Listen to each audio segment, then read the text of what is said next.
મારું નામ પંકજભાઈ છે. તમારું નામ? ભરતભાઈ કોરાટ. ભરતભાઈ કોરાટ.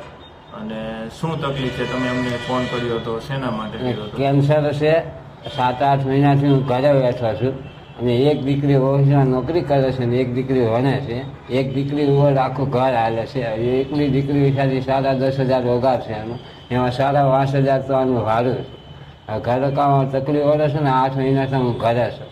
અને કેન્સરનું ઓપરેશન કરાવ્યું છે. ઓપરેશન તો કારોમાં થયું છે પણ ઘણા ખરા રિપોર્ટો, રાજની દવાઓ એ બધું 60,000 રૂપિયા ઘરના નાખ્યા છે. હીરો દેખાતો નથી, ટાઈમ હારી દીધી. તમે હીરામાં કામ કરતા? આ હીરામાં જ જતો હતો. કેટલો પગાર આપતો? હીરામાં તો 17,000-18,000 નું કામ કરતો હતો પણ અત્યારે તો આ વર્ષ તો આખું હેલું એ ગયું છે.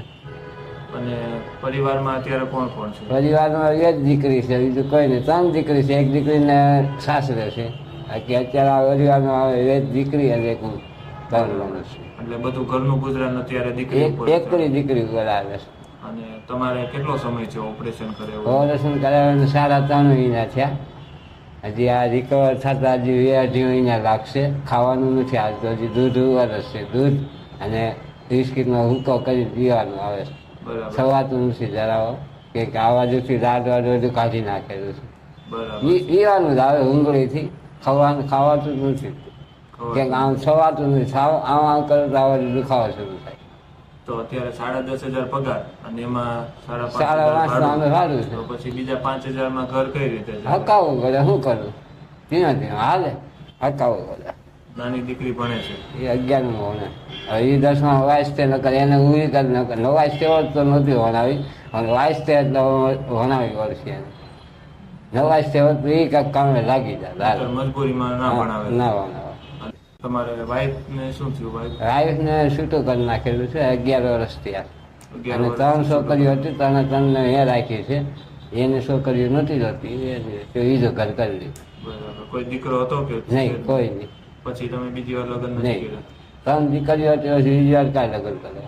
વાઈફ વગર દીકરીઓનું ભરણ પોષણ કરવું મુશ્કેલ થતું હશે? કરતો તો હાલતું તો કરતો હતો. અત્યારે મારી હાલત ખરાબ થઈ છે. તો એક છોકરી તો લાગી ગઈ છે. હાલો ઓફિસમાં કાંઈ વાંધો નહીં. પણ હવે આવડે હાલત ખરાબ છે. શું કરવું? અત્યારે લગી મોટી કરી દીધી. એકને વણાવી દીધી. એનો વાર વણાવી. એક ઓફિસમાંથી ગઈ 10 મહિની. આ 11મું ભણે. એકલાએ જ કર્યું. ખાવાનું જ્યાં લગી સારી નહીં હાલે ત્યાં લગી કામે નહીં લાગી હતો. હીરા નહીં કરશે કે હીરો ધંધો હોય કે વ્યવસાય કરવો હશે તો કરી શકો તમે. ઉંમર વધી ગઈ એટલે દેખાય નહીં એના લીધે હીરા નંબર તો હતા જ ને. અને ઓપરેશન કરાવ્યું તેના વર્ષે વધી ગયા છે. હવે જોઈએ એના વચ્ચે કદાચ બીજો કોઈ ધંધોનો યાર આવે કોઈ વ્યવસાય થાય એવો હોય તો કરશું. નકર પછી કાંઈક જોયું જાય છે જે થાય. નહીંતર ધંધો ના થાય તો પછી કઈ વિચાર્યું કે શું થશે કેમ થશે? શું થાય વિચારવાનું? શું વિચારશું? જે કરવું તો વર્ષે જ કાંક ને કાંક. કંઈક ઓલી છોકરી આવે કોઈ જાય છે 2 વર્ષ એને વણાઈશું. આ એક છોકરી તો મારી વર્ષ છે. ધંધો તો ગણી કરવો તો વર્ષે થઈ જાય. નહીં થાય તો ગણી કાંક કેવી જોઈને નાખીને એ જાવ. ધીમે ધીમે છા કરશે બીજું. અને આ વાડા મકાન છે વધારે વાળું વળે છે. આને હવે ખાલી કરવાનું છે. ઓછા વાડામાં જવું પડશે. કેમ કે આ છોકરી નાની હતી એકલી જ રહેતી ઘરે. કેમ કે હું કામે જતો ઓલી ઓફિસે જતી. આ એકલીની સામે આ રાખ્યું હતું કે સેફટી વાળું છે કે કોઈ જાતની માથાકૂટ નહીં. વરસ સારો વધે એટલે રાખેલું હોય. 100 વર્ષ ત્યાં આમ જ રહું છું. આ છોકરીનો આજે કંપનીમાં જાય છે એસવી કહેવા. એને હવે રજા આવે અઠવાડિયે. શનિ રવિ રજા આવે. હાલમાં રજા આવે. દીકરી હીરામાં કામે જાય છે? ઓફિસમાં. હીરા ઓફિસમાં કામે આવડે તો દીકરો નથી એટલે મોકલ્યું તો એકાદો ટેકો ગણ્યાનો હોય જ.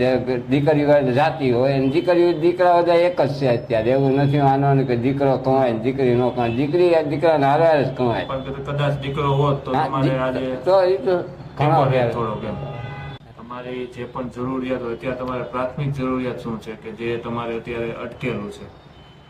અટકેલું તો એલા મારે આનું વાડું અટકેલું છે. નહીં વાડું અટક્યું છે. અનાજની કીટ. અત્યારે જે તમારે પ્રાથમિક જરૂરિયાત તો અનાજ કરિયાણાની છે ને વધારે? અનાજ કરિયાણું ધકાઈ દઈશ વાંધો ન આવે. ધીમે અત્યારે ધીમે છે કે નથી કરે? હશે એવું ચોખા વેડ્યા થોડા ઘઉં વેડ્યા. બાકી બીજું જોવે શાક ગોકારું જોવે દરરોજ લાવવાનું. કેમ કે તેને ટાઈમ ખાલી દૂધ જ હાલે. બીજું કાંઈ હાલતું નથી.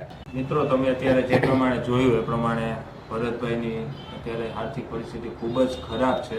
3 મહિનાનું એમને ભાડું પણ ચડી ગયેલું છે અને ઉછીના પાછીના જેમ તેમ કરી અત્યારે તો ભવિષ્ય ઉપર છોડેલું છે કે ભવિષ્યમાં કંઈક ને કંઈક થઈ જશે તો એ જે પણ તેમની પાસેથી લાવે છે એમને આપી દેશે. અને સામું છે કે જે બેન એક દીકરી કમાય છે, 11,000 રૂપિયા એમની આવક છે અને એની સામે 5,000 મકાનનું ભાડું છે અને બીજું સાથે ઘરનો ખર્ચો પણ હોય છે, પ્લસ એમને દૂધ માટે જે રોજના 100 રૂપિયા જાય છે દૂધના, એટલે 3,000 રૂપિયા મહિને એ ખર્ચો હોય જાય છે. તો 2,000-2,500 જેવી રકમ વધે ને એમાં પણ એમનું ઘર ચલાવવાનું તમે વિચારી શકો છો કેટલું કઠિન થતું હશે. અને એમાં પણ આજે કમાવનાર કોઈ નથી, એમના ઘરે કોઈ દીકરો નથી, પોતે એકલા કમાતા હશે અને 15-17 હજારનું કામ કરતા, પણ જે એમને મોઢામાં ચાંદી પડી અને જે એમનું ઓપરેશન કરાવ્યું ત્યારબાદ એમની પરિસ્થિતિ ખૂબ જ વધારે પડતી ખરાબ થઈ ગઈ છે અને એક દીકરી આજે ત્યાં કામે જાય છે અને એમના ઉપર જ આખું ઘર અત્યારે ચાલે એવું આપણે કહી શકીએ છીએ. અત્યારે એમને પ્રાથમિક જરૂરિયાત અનાજ કરિયાણાની છે તો એ આપણે અનાજ કરિયાણાની જરૂર આપણે એમની ચોક્કસથી પૂરી કરીએ આવ્યા છીએ તો એમના માટે જે પણ એમને અનાજ કરિયાણાની જરૂર છે એ આપણે આપીએ. અત્યારે આપણે એમના માટે અનાજ કરિયાણાની વ્યવસ્થા કરીએ જેથી જે એમની પ્રાથમિક જરૂરિયાત છે એ આપણે પૂરી કરી શકીએ. તો આપણે એમના માટે અનાજ કરિયાણું લઈ આવીએ. બરાબર, મને થોડોક સમય આપો, હું તમારા માટે અનાજ કરિયાણું જે તમારે જરૂર છે એ પ્રમાણે લઈ આવું છું.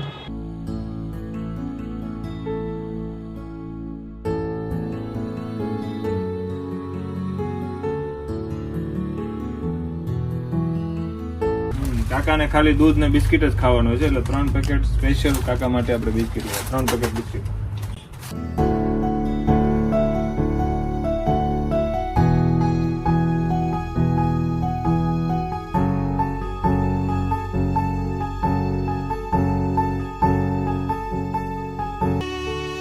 આજે તમારે જે અનાજ કરિયાણાની અત્યારે જરૂર હતી, મેં જોયું તમારા કિચનમાં રસોડામાં પૂરતો સામાન નહોતો, બહુ બધી વસ્તુ ઓછી હતી, તૂટી ગયેલી હતી, તો આજે જે વસ્તુ આવી એ તમારે ચાલશે ને?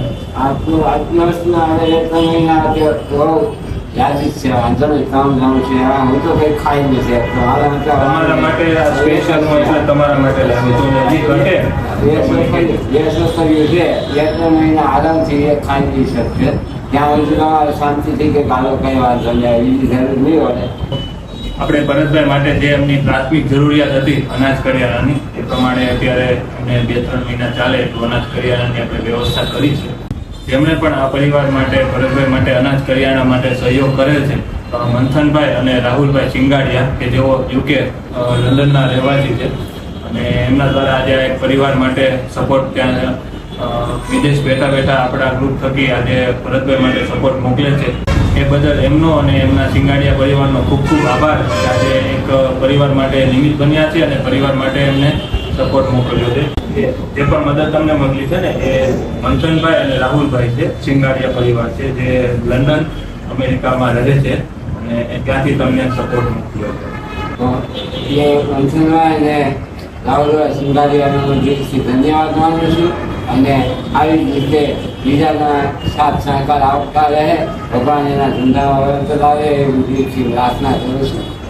એમને જે ભરતભાઈને જે પ્રમાણે જરૂર હતી એ પ્રમાણે અનાજ કરિયાણાની પ્રાથમિક વ્યવસ્થા તો મંથનભાઈ અને રાહુલભાઈ તેમજ એમના પરિવાર દ્વારા મદદ કરી છે. બાકી એમને જે પણ બીજી આર્થિક રીતે મદદની જરૂર છે એ માટે હું અત્યારે 5,000 રૂપિયા એમને એમના બેંક એકાઉન્ટ નંબરમાં અત્યારે આપું છું કે જે એ સપોર્ટ છે કે જે તમે લોકો જે વિડીયો જોવો છો અને જે 100, 200, 500 જે પણ આપણા ગ્રુપને આપણા કાર્યને જોઈને તમે લોકો જે આપણા ગૂગલ પેમાં કે આપણા બેંક ડિટેલમાં સહયોગ કરો છો એ સહયોગમાંથી આજે આપણા સૌ HRK હેલ્થ પરિવાર વતી 5,000ની રોકડ મદદ જે આજે હું ભરતભાઈને અત્યારે આપતો જાઉં છું અને જે ટ્રાન્ઝેક્શન અત્યારે હું ઓન વિડીયો કરી આપું છું. આ જે મદદ જે છે એ આપણા સૌ HRK હેલ્થ પરિવાર જે આપણે સોશિયલ મીડિયા થકી કે જે આપણી સાથે રૂબરૂ જે પણ લોકો જોડાયેલા છે અને એ લોકો જે પણ આપણને સહયોગ આપે છે એ સહયોગ દ્વારા આજે ભરતભાઈને આપણે નાનકડી એવી મદદ આપણે કરી છે.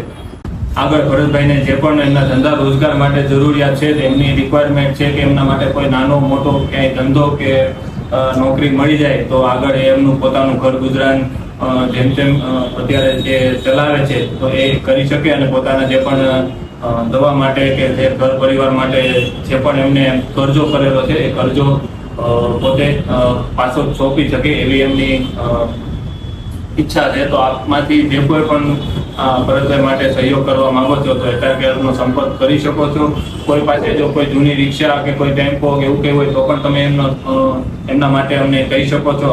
એ પણ કામ કરવા તૈયાર છે. ફરી એકવાર મંથનભાઈ અને રાહુલભાઈ તેમજ એમના સંપૂર્ણ પરિવારનો દિલથી ખૂબ ખૂબ આભાર કે તેઓ આજે જરૂરિયાતમંદ પરિવાર માટે સપોર્ટ મોકલ્યો છે. તેઓ જ્યાં પણ હોય દિન પ્રતિદિન એમના કામમાં એમના પરિવારમાં પ્રગતિ થતી રહે અને આવી જ રીતે વધુમાં વધુ પરિવારને સપોર્ટ મોકલતા રહે એવી આપણે ભગવાનને પ્રાર્થના કરીએ છીએ. મળીએ છીએ ફરી પાછા નવા વિડીયોમાં નવા વ્યક્તિ સાથે નવા વિચાર સાથે. ત્યાં સુધી આપ સૌનું ધ્યાન રાખજો.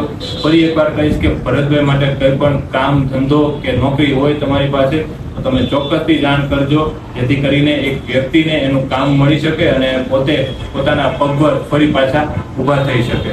મળીએ છીએ ફરી પાછા નવા વિડીયોમાં. જય હિન્દ, જય ભારત.